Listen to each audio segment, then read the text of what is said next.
கிறிஸ்துவுக்குள் பிரியமானவர்களே, FIBA radio வழங்கும் ஆராதனை வேளை நிகழ்ச்சிக்கு உங்களை அன்புடன் வரவேற்கிறோம். ஆராதனை வேளை நிகழ்ச்சியை நீங்கள் வாரந்தோறும் கேட்டு ஆசிர்வதிக்கப்பட்டு வருகிறீர்கள். இவ்வாரமும் இந்நிகழ்ச்சியை கேட்டு ஆசிர்வதிக்கப்படுங்கள். தேவன் ஆவியாய் இருக்கிறார். அவரை தொழுது கொள்ளுகிறவர்கள் ஆவியோடும் உண்மையோடும் அவரை தொழுது கொள்ள வேண்டும் என்றார். யோவான் 4:24. இந்நிகழ்ச்சி பற்றிய மேலான கருத்துக்களை கமெண்ட் செக்ஷனில் பதிவிடுங்கள். உங்கள் நண்பர்களுக்கும் இந்நிகழ்ச்சியை அறிமுகம் செய்யுங்கள். இனி கேளுங்கள் ஆராதனை வேளை.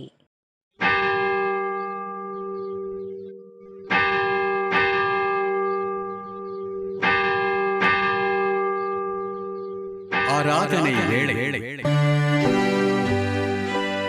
நம்முடைய துவக்கம் பிதா குமாரன் பரிசுத்த ஆவியின் திருப்பெயரிலே ஆமென். கிறிஸ்துவுக்குள் பிரியமானவர்களே, ஃபீபா ரேடியோ தயாரித்து ஒளிபரப்பும் ஆராதனை வேளை நிகழ்ச்சிக்கு நேர்களாகி உங்களை அன்போடு கூட வாழ்த்தி வரவேற்கின்றோம். கர்த்ததாமே நம்மையும் இந்த பரிசுத்த ஓய்வு நாளையும் அளவில்லாமல் ஆசீர்வதிப்பாராக. லெந்து காலத்திலே முதலாவது ஓய்வு நாளை நாம் ஆசரிக்கின்றோம். நாம் ஆரம்பித்திருக்கின்ற லெந்து காலம் நமக்கு ஆசீர்வாதமாக இருக்க கர்த்தர் நம்மையும் இந்த ஆராதனை வேளை நிகழ்வையும் அளவில்லாமல் ஆசீர்வதிப்பாராக. ஆண்டவரை நோக்கி நாம் மன்றாடுவோம். துதிகளின் மத்தியிலே வாசம் செய்கின்ற எங்கள் அன்பின் பரலோக தேவனே, தர்மையான வேளைக்காக நன்றி செலுத்துகின்றோம்.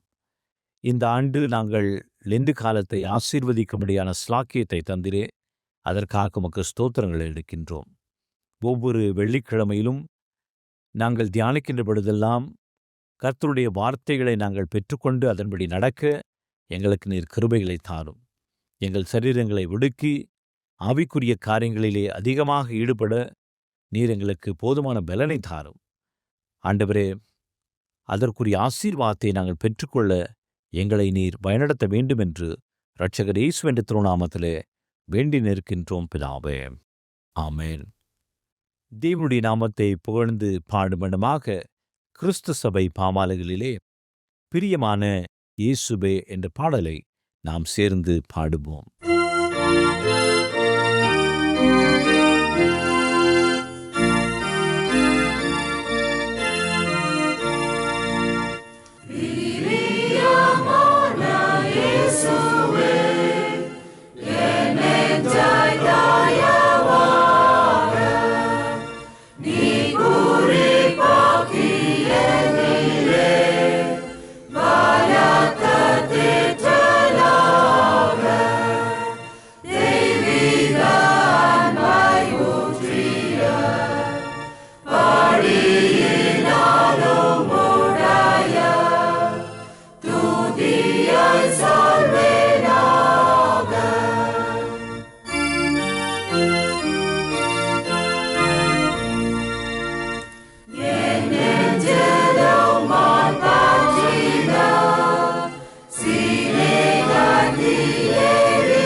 நாம் கடவுளை தொழுவோம். கடவுள் ஆவியாக இருக்கிறார். அவரை தொழுது கொள்ளுகிறவர்கள் ஆவியோடும் உண்மையோடும் அவரை தொழுது கொள்ள வேண்டும். நம்முடைய பிதாவாகிய கடவுளாலும் கர்த்தராகிய இயேசு கிறிஸ்துவினாலும் உங்களுக்கு கிருபையும் சமாதானமும் உண்டாவதாக. இது கர்த்தர் உண்டு பண்ணினாள். இதிலே களி கூர்ந்து மகிழ கடவோம். சற்று நேரம் அமைதியோடு கூட நாம் இருப்போம். நாம் செய்த பாவங்கள், குற்றங்கள், தப்பிதங்களை தேவனுடைய சமூகத்திலே நாம் அறிக்கை செய்வோம். குறிப்பாக இந்த லெந்து காலங்களை ஆசரிக்கின்ற வேளையிலே பயத்தோடும் பக்தியோடும் இந்த காலத்தை ஆசரிக்கும்படியாகவும் செய்கின்ற பாவத்தை உண்மையாய் அறிக்கை செய்யும்படியாக கர்த்தர் நம்மை அழைக்கின்றார். நமது பலவீனங்களுக்காக பரிதவிக்க முடியாத பிரதான ஆசாரியர் நமக்கு இராமல் எல்லா விதத்திலும் நம்மை போல் சோதிக்கப்பட்டும் பாவமில்லாமல் இருக்கின்ற பிரதான ஆசாரியரே நமக்கு இருக்கின்றார். நான் எழுந்து என் தகப்படத்திற்கு போய், தகப்பனே, பரத்திற்கு விரோதமாகும் மது பார்வையிலும் பாவம் செய்தேன். இனி உம்முடைய மகன் என்று சொல்லப்படுவதற்கு நான் பாத்திரன் அல்ல. உம்முடைய வேலைக்காரரில் ஒருவனாக என்னை வைத்துக் கொள்ளும் என்பேன். தேவனுடைய ராஜ்யம் சமீபமாக இருக்கின்றது. மனம் திரும்பி நற்செய்தியில் நம்பிக்கை வைப்போம். பாவத்தை அறிக்கை செய்த நாம் பாவ மன்னிப்பின் நிச்சயத்தையும் விசுவாசத்தோடு கூட பெற்றுக்கொள்வோம். இரக்கமுள்ள ஆண்டவரே, உம்மிடத்தில் விசுவாசமாயிருக்கிற ஜனமாகிய நாங்கள் சகல பாவங்களுக்கு அறவே சித்தீகரிக்கப்படுவதற்கும் அமைதலான மனதோடு உமக்கு ஊழியம் செய்வதற்கும் எங்களுக்கு பாவ மன்னிப்பையும் சமாதானத்தையும் அருளி செய்ய வேண்டுமென்று எங்கள் கர்த்தராகிய இயேசு கிறிஸ்துவின் மூலமாய் வேண்டிக் கொள்கின்றோம். ஆமேன். ஆண்டவரை துதியுங்கள். ஆண்டவர் நாமம் துதிக்கப்படுவதாக. இந்த நாளுக்குரிய வேத பகுதியை வாசிக்க கவனமாக கேட்போம். இன்றைய நாளுக்கென்று வாசிக்கும்படியாக தெரிந்து கொள்ளப்பட்ட வேத பாடம் மத்தேயு எழுதின சுவிசேஷம் 27ஆம் அதிகாரம் வசனங்கள் 15 முதல் 26 வரை. மத்தேயு 27 15 முதல் 26 வரை. காவல் பண்ணப்பட்டவர்களில் எவனை விடுதலையாக்க வேண்டும் என்று ஜனங்கள் கேட்டுக்கொள்வார்களோ அவனை அவர்களுக்காக விடுதலையாக்குவது பண்டிகை தோறும் தேசாதிபதிக்கு வழக்கமாயிருந்தது. அப்பொழுது காவல் பண்ணப்பட்டவர்களில் பரபாஸ் எண்ணப்பட்ட பேர் போன ஒருவன் இருந்தான். பொறாமையினாலே அவரை ஒப்பு கொடுத்தார்கள் என்று பிலாத்து அறிந்து அவர்கள் கூடியிருக்கையில் அவர்களை நோக்கி, எவனை நான் உங்களுக்கு விடுதலையாக்க வேண்டும் என்றிருக்கிறீர்கள்? பரபாசையோ கிறிஸ்து எனப்படுகிற இயேசுவையோ என்று கேட்டான். அவன் நியாயாசனத்தில் உட்கார்ந்திருக்கையில் அவனுடைய மனைவி அவனிடத்தில் ஆள் அனுப்பி, நீர் இந்த நீதிமானை ஒன்றும் செய்ய வேண்டாம். அவர் நிமித்தம் இன்றைக்கு சொப்பனத்தில் வெகு பாடுபட்டேன் என்று சொல்லச் சொன்னாள். பரபாசை விட்டுவிட கேட்டுக்கொள்ளவும் இயேசுவை கொலை செய்விக்கவும் பிரதான ஆசாரியரும் மூப்பரும் ஜனங்களை ஏவிவிட்டார்கள். தேசாதிபதி ஜனங்களை நோக்கி, இவ்விருவரில் எவனை நான் உங்களுக்கு விடுதலை ஆக்க வேண்டும் என்று கேட்டான்.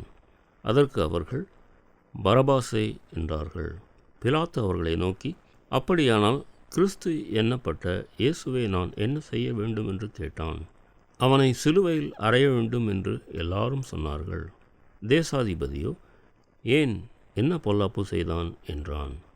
அதற்கு அவர்கள், அவனை சிலுவையில் அறைய வேண்டும் என்று அதிகமாய் கூக்குரலிட்டு சொன்னார்கள்.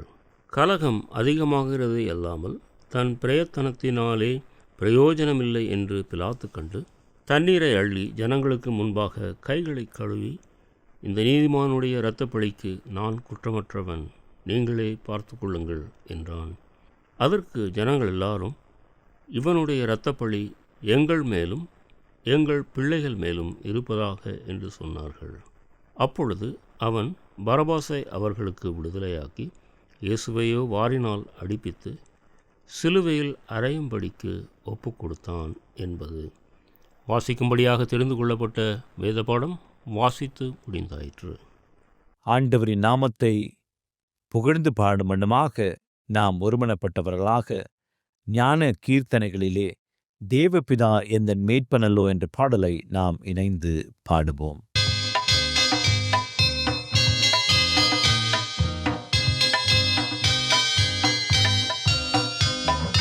தேவபிதா எந்தன் மேய்ப்பனல்லோ, சிறுமை காட்சியடைகிறனே, ஆவலதாயனை பைங்கொள்வே,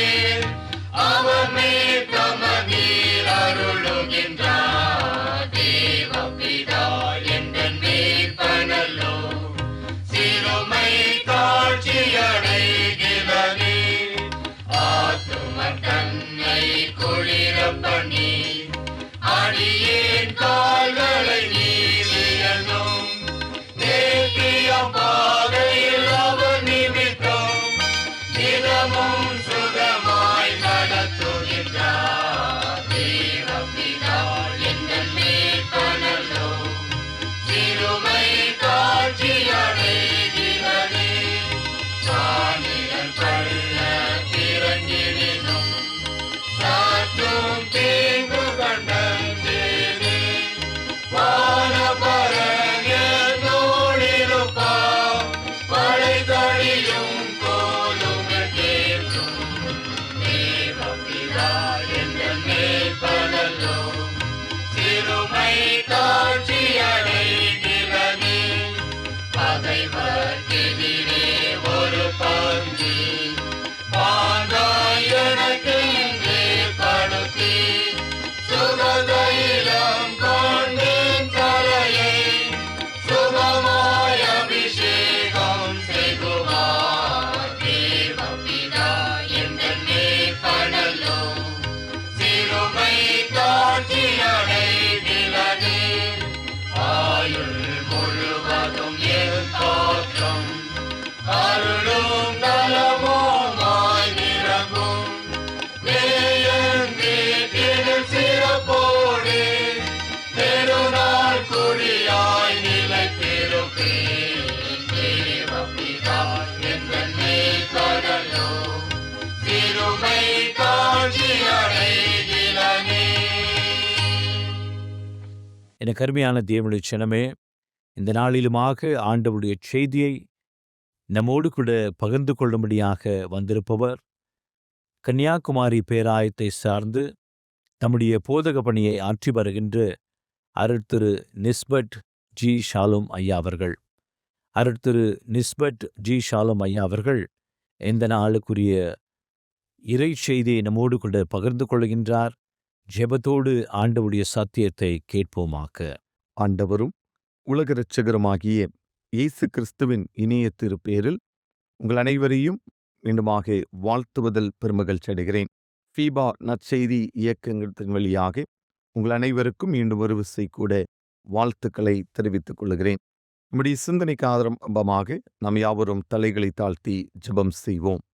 சிலுவையின் நிழலில் மானுட வாழ்வின் பொருளை கற்றுத்தந்த அன்பின் ஆண்டவரே, ஆசி மிகுந்த இந்த நேரத்தினிலும் பாதம் பணிந்து திருவாக்குகளை சிந்திப்பதற்கு நாங்கள் முற்படுகிறோம்.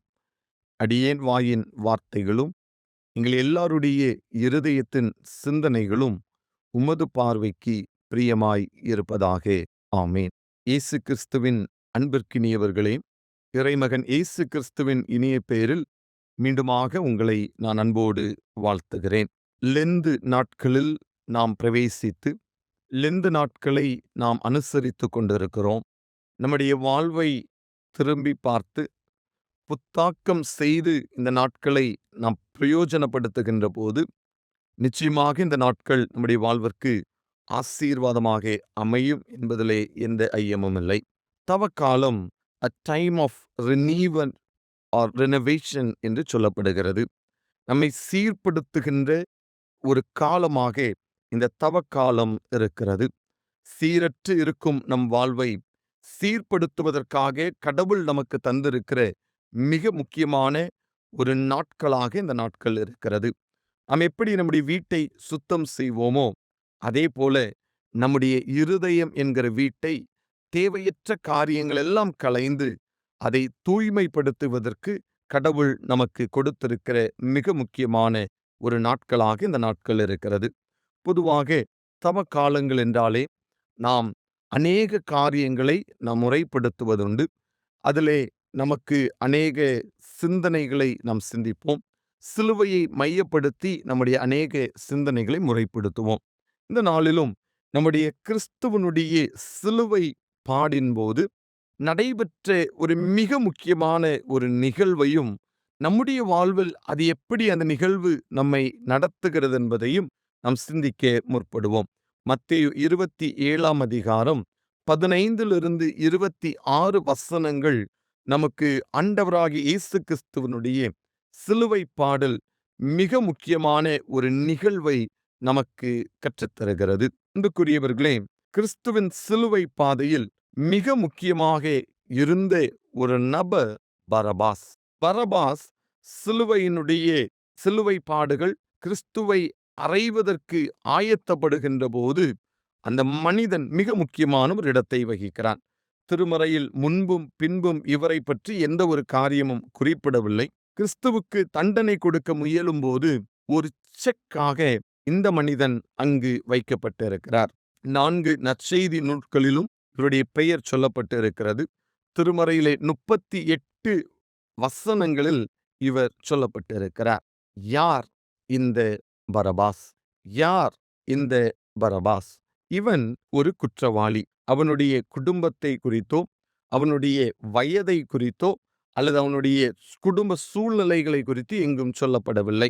இறையியலாளர்கள் சொல்லுகின்ற போது இவன் யூத மத போதகர்கள், அதாவது ரபியினுடைய குடும்பத்தை சேர்ந்தவன், அல்லது அவருடைய ரபியினுடைய குடும்பத்தில் பிறந்திருக்கலாம் என்று அங்கு சொல்லப்படுகிறது.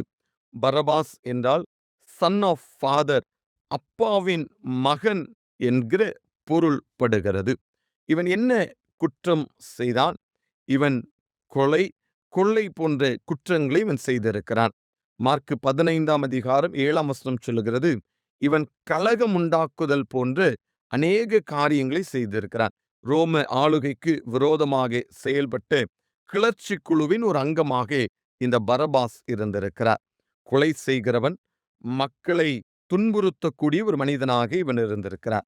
இத்தகைய கொடூர செயல் ஈடுபட்ட இந்த மனிதன் அங்கு குற்றம் சாட்டப்பட்டு அவன் மரண தண்டைக்கு நேராக ஒப்பு கொடுத்து இந்த மகன் நின்று கொண்டிருக்கிறான். இவன் மக்களுக்கு முன்பாகவும் பிலாத்துவுக்கு முன்பாகவும் நின்று கொண்டிருக்கிறான்.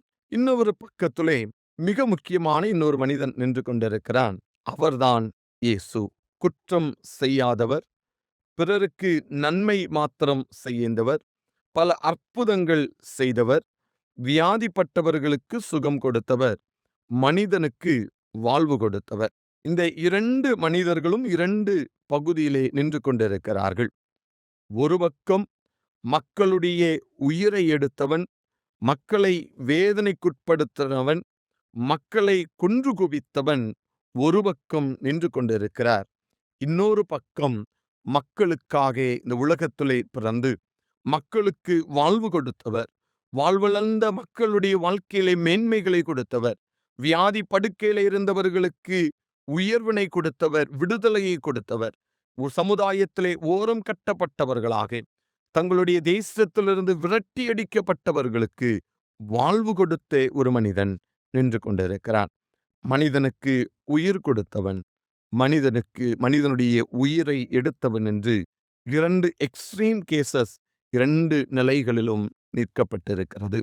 இந்த இடத்திலே அங்கு யாரை விடுதலை பண்ண வேண்டும், யாரை விடுதலை பண்ண வேண்டும் என்கிற ஒரு மிக முக்கியமான ஒரு நிலையிலே அங்கு நின்று கொண்டிருக்கிறார் பிலாத்து. அச்சூழலில் மக்களை பார்த்து கேட்கிறார், யாரை நான் விடுதலை பண்ண வேண்டும்? மக்கள் பிலாத்துவை விடுதலை செய்யுங்கள், கிறிஸ்துவை சிலுவையிலே அறையுங்கள் என்று மிகுந்த சத்தமாக அங்கு கூக்குரல் இடுகிறதை புரிந்து கொள்ள முடிகிறது. குற்றவாளிக்கு குற்றமற்றவரால் வாழ்வு, குற்றவாளிக்கு குற்றமற்றவரால் வாழ்வு. தன்னுடைய வாழ்க்கையிலே அனைத்து அநியாயங்களையும், தன்னுடைய வாழ்க்கையிலே அனைத்து விதமான தவறுகளையும் செய்த ஒரு மனிதன் இந்த உலகத்திலே வாழ்வு பெற வேண்டும் என்றால் அவருக்கு ஒரே ஒரு வாய்ப்பு தான் இந்த பரபாசுக்கு கொடுக்கப்பட்டது. ஒன்றில் கிறிஸ்து சிலுவையை ஏற்றார் என்றால், கிறிஸ்து சிலுவையிலே அறையப்பட்டால் இந்த மனிதனுக்கு வாழ்வு கிடைக்கும். இல்லை என்றால் இந்த மனிதன் வாழ்விழக்க வேண்டும். பரபாசை விடுதலை செய்து கிறிஸ்து மரண தண்டனையை ஏற்கிறார். கிறிஸ்து மரண தண்டனையை ஏற்கிறார். புது வாழ்வு பெறுவதற்கு, பரபாசுக்கு மறுவாழ்வு கொடுப்பதற்காக கிறிஸ்து சிலுவையை ஏற்றுக்கொண்டான்.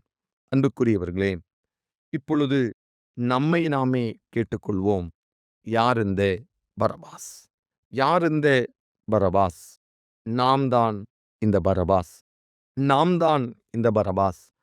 அனைத்து அநியாயங்களையும், இந்த உலகத்திலே அனைத்து வித பாவங்களையும் செய்து, இந்த உலகத்திலே குற்றவாளிகளாக நிற்கிற நமக்கு வாழ்வு கொடுப்பதற்காக, நமக்கு புது வாழ்வு கொடுப்பதற்காக கிறிஸ்து சிலுவையை ஏற்றுக்கொண்டார்.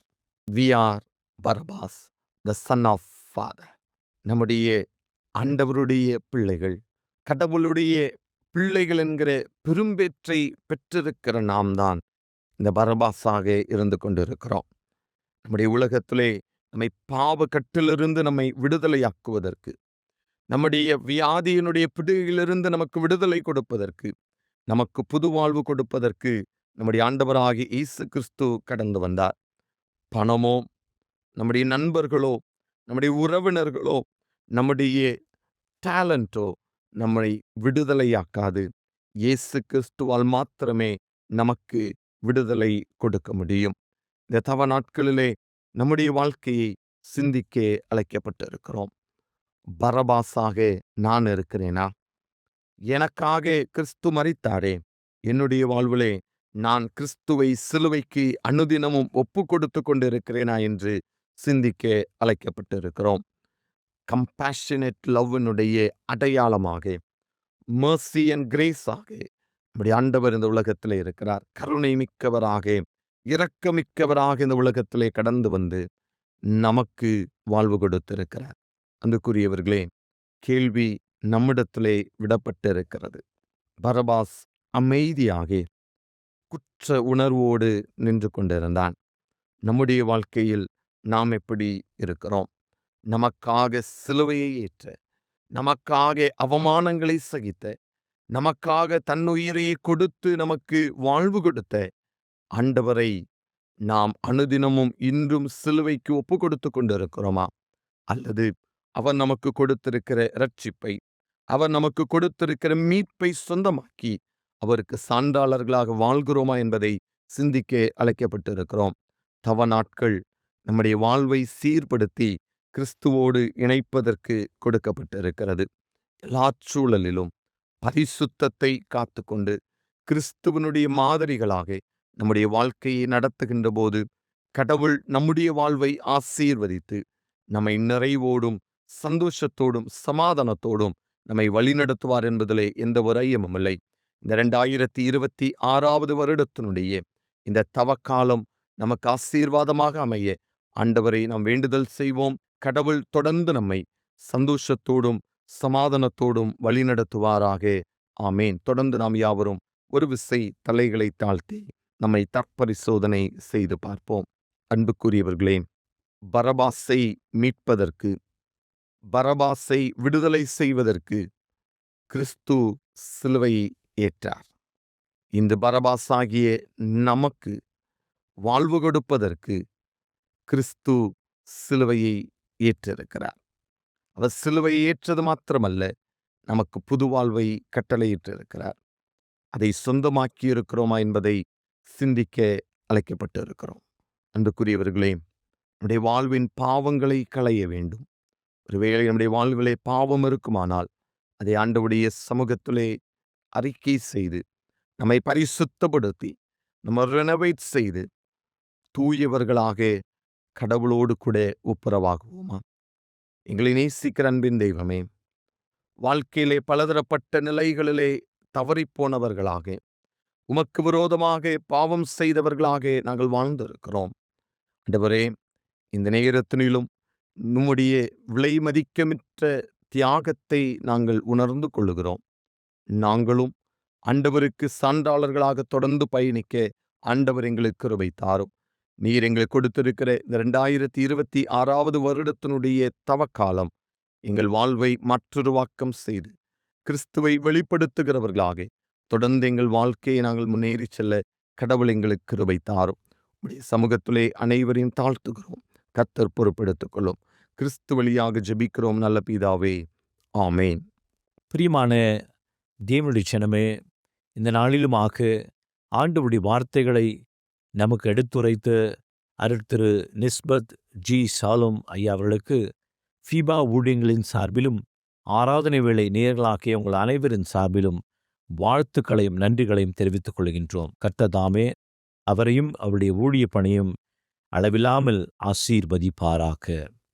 சத்தியத்தை கேட்ட நாம் அனைவருமாக இணைந்து நம்முடைய விசுவாசத்தை அப்போஸ்தலர் விசுவாச பிரமாணத்தின் வாயிலாக அறிக்கை செய்து அதை நாம் உறுதி செய்வோமாக. வானத்தையும் பூமியையும் படைத்த சர்வ வல்லமையுள்ள பிதாவாகிய தேவனை விசுவாசிக்கிறேன். அவருடைய ஒரே குமாரனாகிய நம்முடைய நாதர் இயேசு கிறிஸ்துவையும் விசுவாசிக்கிறேன். அவர் பரிசுத்த ஆவியினாலே கன்னி மரியாளிடத்தில் உற்பவித்து பிறந்தார். பொந்தியு பிலாத்துவின் காலத்தில் பாடுபட்டு சிலுவையில் அறையுண்டு மரித்து அடக்கம் பண்ணப்பட்டு பாதாளத்தில் இறங்கினார். மூன்றாம் நாள் மரித்தோரிடத்திலிருந்து எழுந்தருளினார். பரமண்டலத்துக்கு ஏறி சர்வ வல்லமையுள்ள பிதாவாகிய தேவனுடைய வலது பாசத்திலே வீற்றிருக்கிறார்.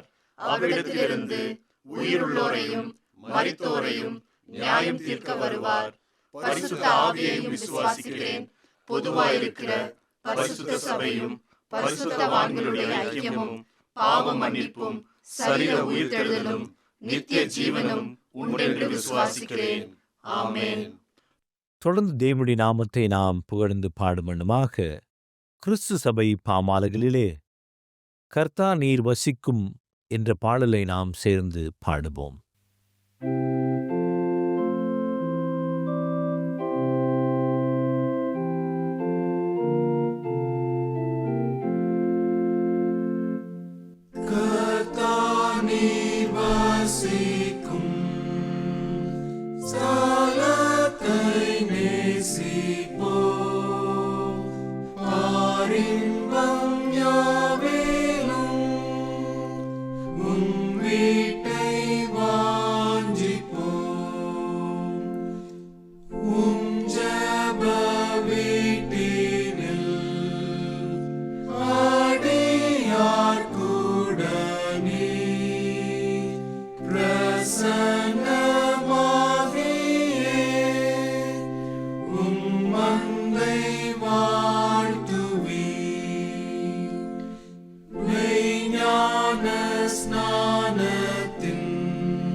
ஆண்டவரை நோக்கி நாம் பிரார்த்தனை செய்வோம்.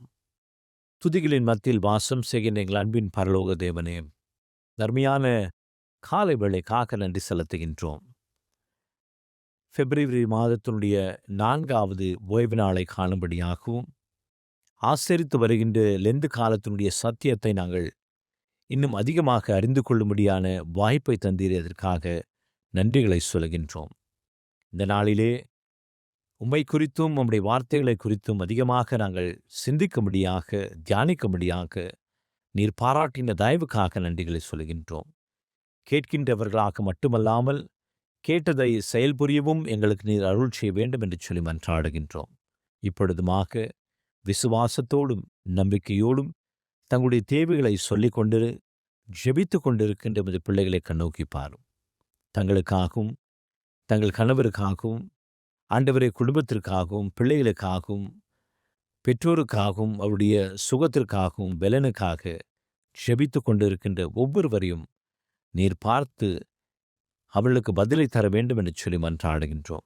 ஆம் ஆண்டவரே, உம்மிடத்திலே விசுவாசமாய் கேட்கின்ற அனைத்தையும் நீர் அருள் செய்கின்ற தேவனாக இருக்கின்றபடினாலே நன்றிகளை சொல்லுகின்றோம். இந்த லெந்து காலத்திலே நாங்கள் செய்கின்ற எல்லா ஆவிக்குரிய காரியத்தையும் நீர் ஆசீர்வதிக்கும்படியாக நாங்கள் ஜெபிக்கின்றோம். முடிவிலே கர்த்தாவே, பெருத்த ஆசீர்வாதத்தையும் நன்மைகளையும் பெற்றுக்கொள்ள அருள் தர வேண்டும் என்று சொல்லி மன்றாடுகின்றோம். நீர் இந்த நாட்களிலே பலனை தாரும். உம்முடைய வசனத்தை அதிகமாய் தியானிக்கவும், உம்மோடு கூட நெருங்கி ஜீவித்து உம்முடைய வழிகளை அறிந்து அதன்படி நடக்க அருள் செய்ய வேண்டும் என்று மீட்பர் இயேசு என்ற திருநாமத்திலே வேண்டி நிற்கின்றோம் பிதாவே. ஆமேன். ஆண்டவர் நமக்கு சொல்லித்தந்த கர்த்தருடைய ஜெபத்தை ஒன்றாக ஏறெடுப்போம். பரமண்டலங்களில் இருக்கிற எங்கள் பிதாவே, உம்முடைய நாமம் பரிசுத்தப்படுவதாக, உம்முடைய ராஜ்யம் வருவதாக, உம்முடைய சித்தம் பரமண்டலங்களில் செய்யப்படுகிறது போல பூமியிலேயும் செய்யப்படுவதாக. அன்றன்றுள்ள அப்பத்தை இன்று தாரும். எங்களுக்கு விரோதமாய் குற்றம் செய்கிறவர்களுக்கு நாங்கள் மன்னிக்கிறது போல எங்கள் குற்றங்களை எங்களுக்கு மன்னியும். எங்களை சோதனைக்குள் பிரவேசிக்க பண்ணாமல் தீமையிலிருந்து எங்களை ரட்சித்துக் கொள்ளும். ராஜ்யமும் வல்லமையும் மகிமையும் என்றென்றைக்கும் உடையவைகளே. ஆமென். ஆண்டவரின் ஆசீர்வாதத்தை இப்பொழுது பெற்றுக்கொள்வோம். நம்முடைய ஆண்டவராக இயேசு கிறிஸ்துவினுடைய கிருபை, பிதாவாகிய தேவனுடைய அன்பு, பரிசுத்தாவினுடைய ஐக்கியம், வழிநடத்துதல், ஆசீர்வாதம் நம்முடன் இன்றும் என்றும் சதா காலங்களிலும் தங்கி நிலைத்து இருப்பதாக. ஆமென்.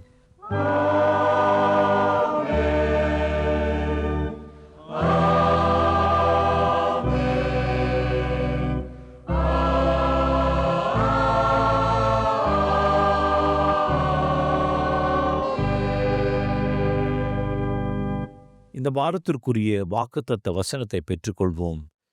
மத்திய எழுதின சுவிசேஷம் 21ஆம் அதிகாரம் 22ஆம் வசனம்.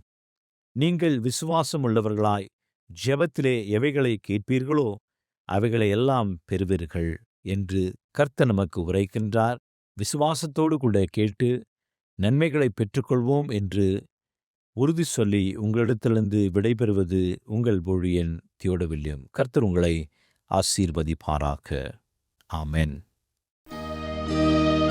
நேயர்களே, மீண்டும் நினைவூட்டுகிறோம், நீங்கள் ஃபீபா ரேடியோவின் நிகழ்ச்சிகள் பற்றிய தகவல்களை அறிந்து கொள்ள விரும்பினால் டிஸ்கிரிப்ஷனில் கொடுக்கப்பட்டுள்ள லிங்கை கிளிக் செய்யுங்கள்.